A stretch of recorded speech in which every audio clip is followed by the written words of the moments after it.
Toyota recalled over 127,000 Tundras and Lexus SUVs for catastrophic engine failures. Their explanation? Machining debris left in the engine during manufacturing. Sounds reasonable, right? Except an independent engine teardown just exposed a major problem with that story. The evidence doesn't match Toyota's claims. And when you look at the failure pattern, the warranty data, and what's actually inside these engines, something much bigger emerges. This isn't a cleanliness problem, it's a design flaw, and Toyota knows it.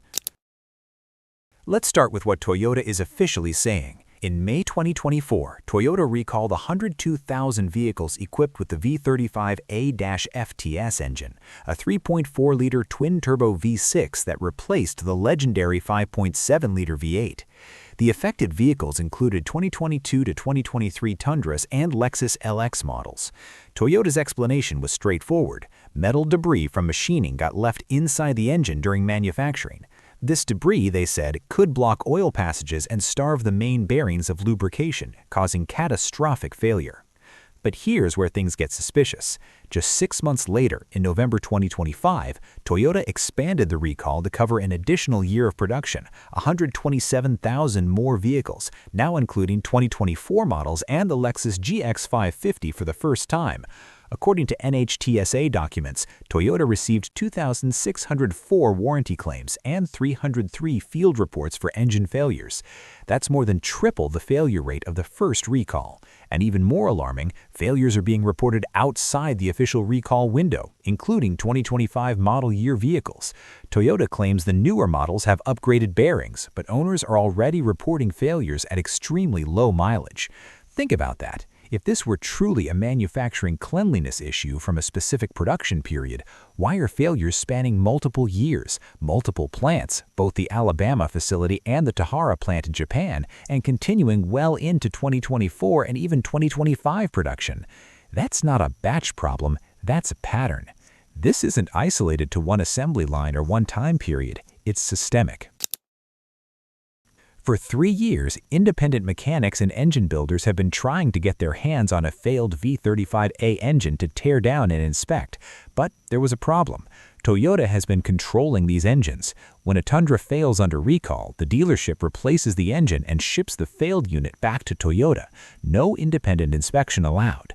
Toyota keeps these engines locked down, refusing to let anyone outside their organization examine what's really causing the failures. But finally, one slipped through.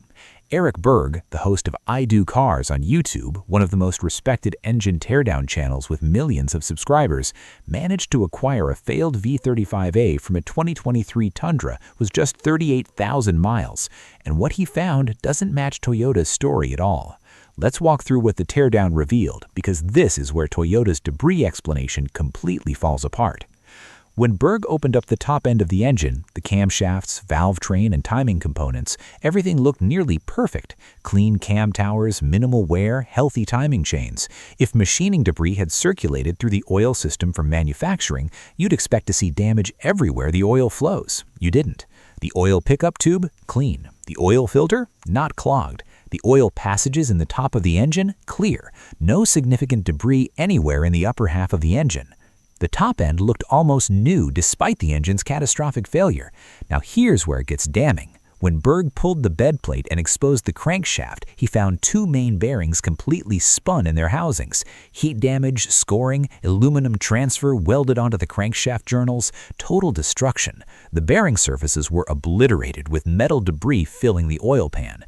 But right next to those destroyed main bearings, the rod bearings were nearly spotless. Clean bearing surfaces, minimal wear, no damage.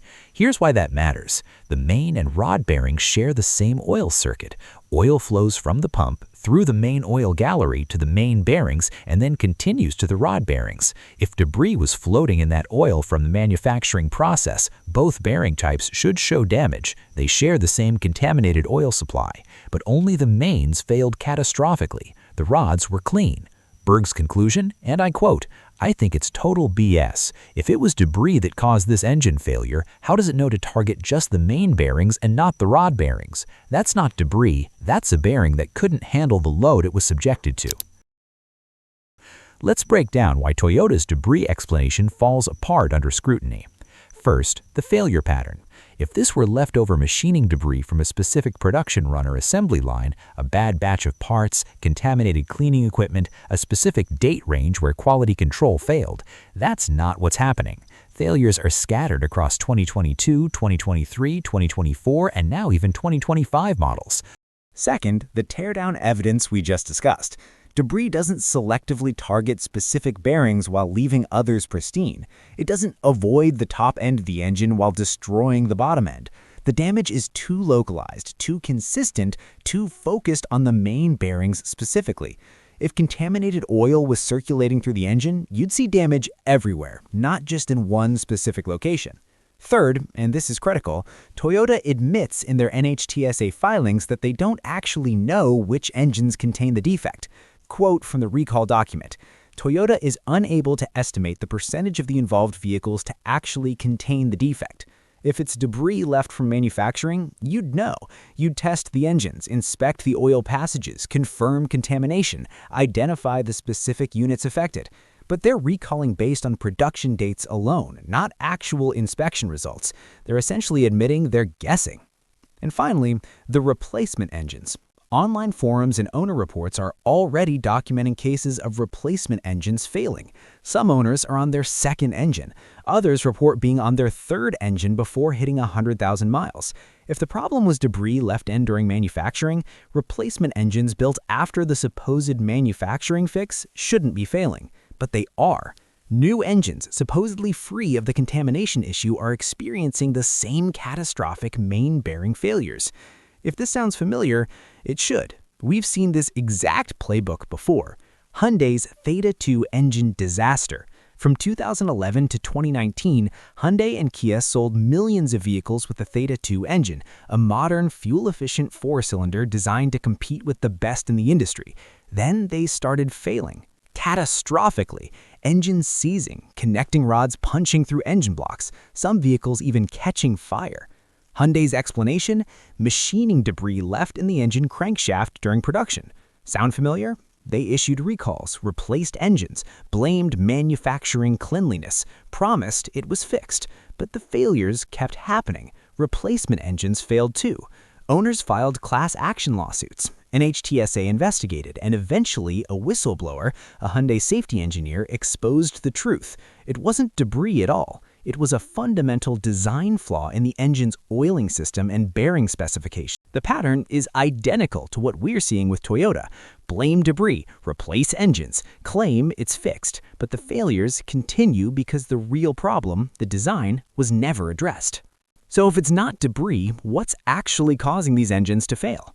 The evidence points to a fundamental design issue with the V35A's bottom end, specifically how it handles sustained high loads. Here's a theory supported by engineering analysis, forum discussions, and the teardown evidence. The V35A was designed as a high-efficiency, turbocharged engine to replace Toyota's naturally aspirated V8. It makes 389 horsepower and 479 pound-feet of torque from just 3.4 liters with 2 turbocharges. That's seriously impressive power density. But to achieve that power and efficiency, Toyota made compromises that may have created a ticking time bomb. The engine runs ultra-thin 0W20 oil to reduce friction and meet stringent fuel economy standards. Thinner oil requires tighter bearing clearances to maintain adequate oil pressure. Tighter clearances mean far less margin for error. Any slight variation in machining tolerances, any sustained high load, any spike in oil temperature during hard use, and those bearings are operating on a razor's edge between success and catastrophic failure. Now put that engine in a full-size truck and actually use it like a truck, towing 10,000 pounds up a mountain pass in summer heat. The turbos are spooled to maximum boost, exhaust gas temperatures are climbing, oil temperatures are spiking, and the loads on those main bearings are absolutely massive. The bearing design, which may be perfectly adequate for a luxury sedan like the LS500 where this engine originally debuted in 2017, simply can't handle the sustained punishment of truck duty. The LS500 is driven gently on smooth roads. The Tundra is expected to tow, haul, and work hard day after day. The teardown revealed another concern that supports this theory. The V35A uses 180-degree thrust bearings located only in the engine block, compared to the old 5.7-liter V8's 360-degree thrust bearings positioned on both the block and main cap. That's literally half the thrust-bearing surface area available to handle the engine's axial loads. Under heavy towing loads where the drivetrain is pushing and pulling on the crankshaft, that reduced surface area becomes a significant liability.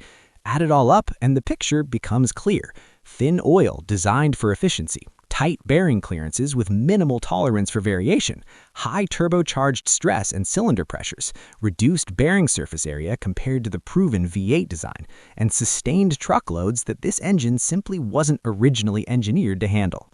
That's not debris causing random failures. That's an engine fundamentally overstressed for its application, operating beyond its design limits every time someone hooks up a trailer.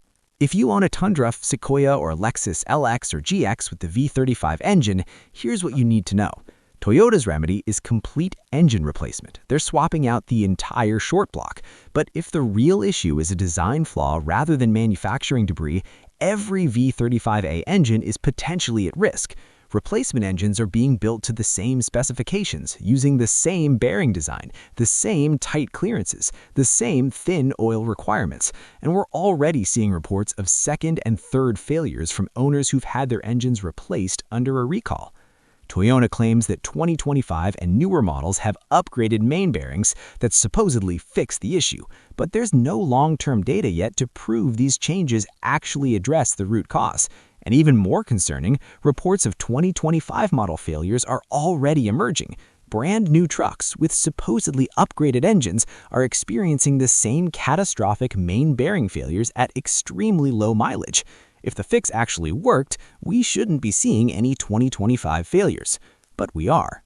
Resale values are falling fast.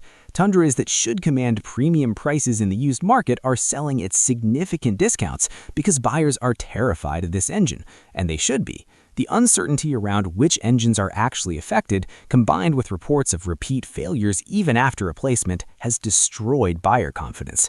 Nobody wants to gamble tens of thousands of dollars on a truck that might need a new engine at 30,000 miles.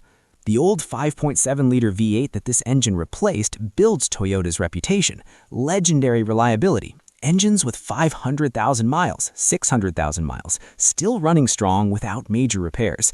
That's the Toyota people trusted for decades. That's the reputation this disaster is destroying, one failed engine at a time. Toyota needs to come clean. If this is a design issue, admit it publicly. Stop blaming manufacturing debris and start engineering a real fix.